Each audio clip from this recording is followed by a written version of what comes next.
वहमो गुमान नहीं है कि इस बात का पहले से अंदाजा था जब से बेंच बना था कि इस केस के अंदर इलेक्शन कमीशन को क्या दिया जा सकता है, इलेक्शन कमीशन की मुश्किलात कैसे आसान की जा सकती हैं, उनके गले के अंदर जो हड्डी फंस गई है उसको कैसे निकाला जा सकता है, क्योंकि इलेक्शन कमीशन हमेशा से फेवरेट बच्चा रहा है।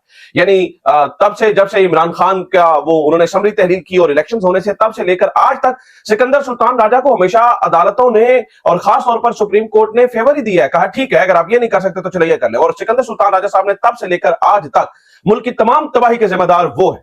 ये बात तो हमें अंदाजा थी कि उन्हें फिर भी यहां पर भी जो है ना वो लिवरेज दिया जाएगा, क्योंकि वो एक आईनी इदारे के जो है वो सरबराह हैं सिकंदर सुल्तान राजा साहब, लिहाजा वो स्याह करें वो सफेद करें इस बात की उन्हें इजाजत है। लेकिन खैर मामला इस हद तक जो है वो चला जाएगा, ये तो हमें अंदाजा था कि उन्हें किसी ना किसी तरीके से जो है ना वो कोई रिलीफ देने की कोशिश की जाएगी, लेकिन सिकंदर सुल्तान राजा कोर्ट के अंदर फंस जाएंगे और इस दफा काजी फायज ईसा साहब भी उनका उस तरह से दिफा नहीं कर सकेंगे, ये सरप्राइज था। आज जो ऑर्डिनेंस लेकर आया इलेक्शन कमीशन उसके अंदर ये उनके गले का फंदा बन गया, जो वो ऑर्डिनेंस लेकर आए ये किसी को जो है वो तवक्को नहीं थी कि ये भी अदालत के अंदर जो है वो हो सकता है। और मीनवाइल लाहौर हाई कोर्ट ने अदालती फैसला आने से पहले ही अपना उस जो शाहिद करीम वाला फैसला उसके ऊपर भी अमल दरामद कर दिया, तो ये भी एक नई सरप्राइजिंग चीज है। तो आज अदालत के अंदर कादी साहब ये बजाते खुद मान गए कि इलेक्शन कमीशन इलेक्शंस करवाने में नाकाम रहा, ये भी किसी को तवक्को नहीं थी। तो बहुत सारी कुछ अनएक्सपेक्टेड चीजें हुई हैं। तो जितना हम सोच रहे थे कि यार ये ऑल द वे चले जाएंगे, मेरे ख्याल से अवामी प्रेशर और फिर जो माहौल बन चुका है अब इलेक्शन कमीशन के लिए चीजें उतनी आसान नहीं है। तो आज इलेक्शन कमीशन के साथ क्या हुआ, काजी फायज साहब से हम क्या फेवर एक्सपेक्ट कर सकते हैं कि वो इलेक्शन कमीशन को देंगे, क्या हो सकता था और क्या अब नहीं होने जा रहा है, इसके ऊपर जो है मैं आगे पूरे इस मामले की तफसीलात आपके सामने रख देता हूं।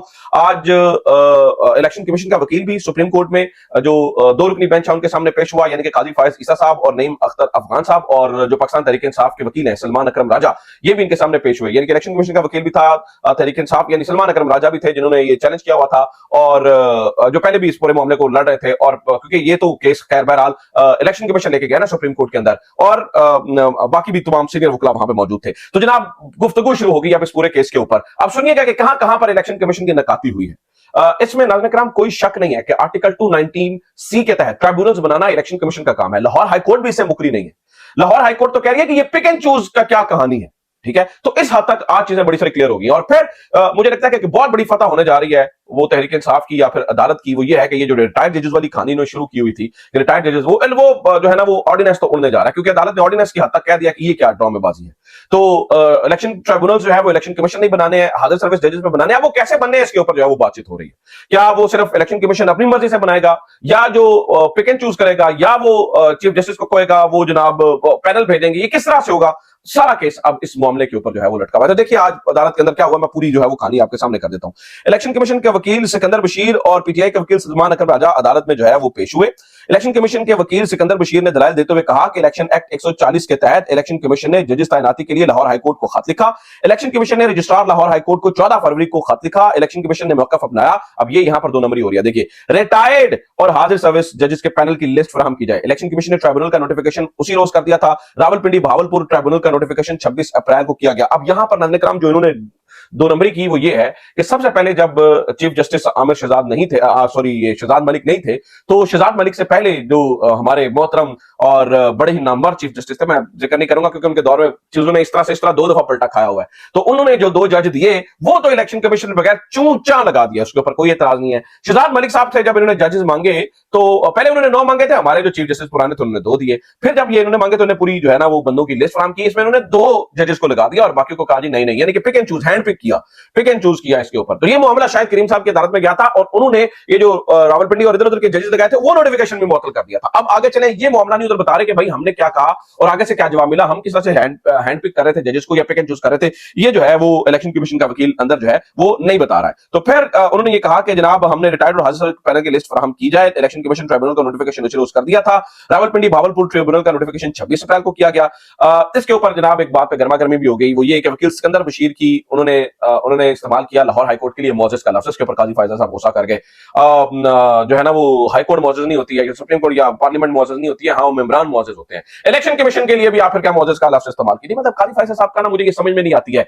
बड़े बड़े फैसलों को इस तरह से कर देना, यानी कि बल्ले का निशान वाला फैसला ऐसे कर देना, और छोटी छोटी बातों के ऊपर ना हमें इस्तेमाल, हमारे पंजाबी लफ्ज इस्तेमाल होता है चेंज डाल देना।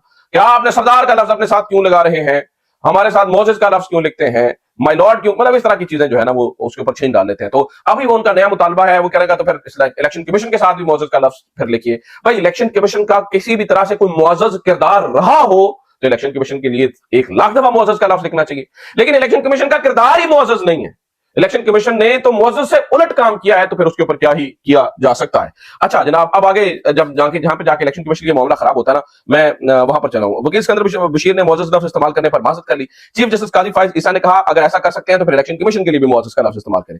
वकील सिकंदर बशीर ने कहा कि इलेक्शन कमीशन ने रजिस्ट्रार लाहौर हाईकोर्ट को खत लिखा, जजेस के पैनल की लिस्ट दी जाए। खत में लिखा कि लिस्ट को देखकर ट्रिब्यूनल के जजेस तैनात करेंगे। ट्रिब्यूनल में 2 जजेस की तैनाती के लिए तरीकाकार नहीं देखा गया। चीफ जस्टिस सलमान अकरम राजा जो है ना, उन्होंने चीफ जस्टिस सलमान अकरम राजा को बार बार बोलने नहीं दिया। समाअत के दरमियान बार बार उन्हें बोलने की कोशिश की, जिसके ऊपर चीफ जस्टिस उन्हें रोकते रहे। चीफ जस्टिस काजी फायज ईसा ने कहा कि समझ नहीं आया कि इलेक्शन कमीशन ने चीफ जस्टिस लाहौर हाईकोर्ट से बात क्यों नहीं की। आइन में कहीं नहीं लिखा कि किसी जज से मुलाकात नहीं कर सकते। मुलाकात करने में अना की क्या बात है। दोनों ही आईनी इदारे हैं। इलेक्शन कमीशन मुतनाज़ ही क्यों होता है। प्रेसिडेंसी जाने का इत्तेफाक हुआ, इलेक्शन कमीशन बिल्कुल सामने है। इलेक्शन कमीशन कैसे सदारती ऑर्डिनेंस बना रहा है, पार्लियामेंट की तौहीन होगी। ये अब वो ऑर्डिनेंस, वो जो रिटायर्ड वाला सीन है ना, उसके ऊपर जो है ना हो रहा है कि भाईजान ये कैसे ऑर्डिनेंस कैसे बना रहे हैं। इसके ऊपर तो वो कह रहे हैं जी, अब काजी फायज साहब कह रहे हैं जी वो उसके ऊपर तौहीन होगी। तो ये तय हो रहा है कि ऑर्डिनेंस वाली कहानी नहीं चलेगी, वो जो रिटायर्ड जजेस वाली कहानी थी वो नहीं चलेगी, और इसका सबसे ज्यादा नुकसान इन्हें इस्लामाबाद में फिर होगा। अगर ऐसा ही है तो फिर अगर रिटायर्ड जजेस नहीं लगने हैं, क्योंकि आज तो जैसा भी क्योंकि फिर लार्जर बेंच में मामला जा रहा है, तो फिर इस्लामाबाद के अंदर से मामला वहीं से शुरू होगा। अच्छा जनाब, अच्छा उन्होंने कहा जी हाईकोर्ट चीफ जस्टिस काजी फायज ने कहा आप कह रहे हैं कि इलेक्शन कराना हमारी जिम्मेदारी है, हाईकोर्ट दूर है, आप कैसे कह रहे हैं कि सदारती ऑर्डिनेंस ला सकते थे, क्या ये कानूनी है। वकील सिकंदर बशीर ने कहा जी मैं कानून नहीं बनाया, जनरल बात से ज्यादा नहीं कर सकता, ऑर्डिनेंस का दिफा नहीं कर रहा। तो उनका जो इलेक्शन कमीशन का वकील था उसने भी कहा जी मैं ऑर्डिनेंस का दिफा तो नहीं कर रहा। चीफ जस्टिस काजी फायज ईसा ने इलेक्शन कमीशन के वकील से मुकालमा करते हुए कहा कि सुप्रीम कोर्ट में केसेस की जिम्मेदारी मेरी है, अपनी कमजोरी को वजह ना बनाए। वकील सिकंदर बशीर ने कहा कि मैंने आखिरी बार सुना था तो लाहौर हाईकोर्ट में शायद 62 जजेस थे। चीफ जस्टिस काजी फायज ईसा ने सलमान अकरम राजा से इस्तफसार किया क्या ऑर्डिनेंस को चैलेंज नहीं किया गया। तो इसके ऊपर चीफ जस्टिस उन्होंने जवाब दिया सलमान अकरम जी ऑर्डिनेंस को लाहौर इस्लामाबाद हाईकोर्ट में चैलेंज किया है। चीफ जस्टिस काजी फायज ईसा ने कहा कि मुख्तलिफ हाईकोर्ट में क्यों ऑर्डिनेंस, तो पूरे मुल्क में लगेगा।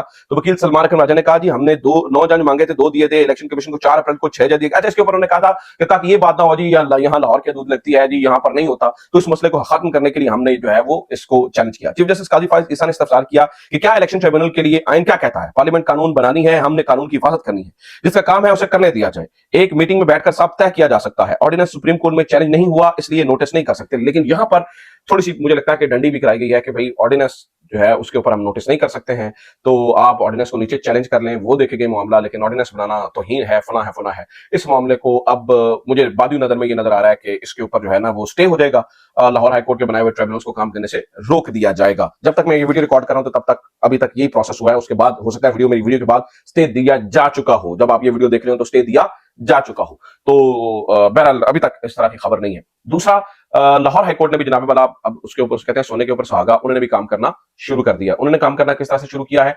उन्होंने इंतजार नहीं किया, उन्होंने जो है वो देखा नहीं है। उन्होंने आज सुप्रीम कोर्ट में चल रहा केस है, ठीक है जो भी है, लाहौर हाईकोर्ट ने सोने पे सुहागा ये किया, आज उन्होंने केसेस डिस्ट्रीब्यूट कर दिए, बल्कि पहले ट्रिब्यूनल की मेरे ख्याल से गुजरावाला ट्रिब्यूनल की समाप्त भी हुई है। ठीक है, तो लाहौर हाईकोर्ट अपनी मुस्तदी से काम कर रही है, उन्होंने बिल्कुल इसका इंतजार नहीं किया। लेकिन चूंकि काजी फायज साहब के फेवरेट है चीफ इलेक्शन कमिश्नर, तो उन्हें यहां से रिलीफ मिलना तो बहरहाल बनता ही है। सो आगे देखते हैं क्या होता है। अपना ख्याल रखिए, खुदा हाफिज, पाकिस्तान जिंदाबाद।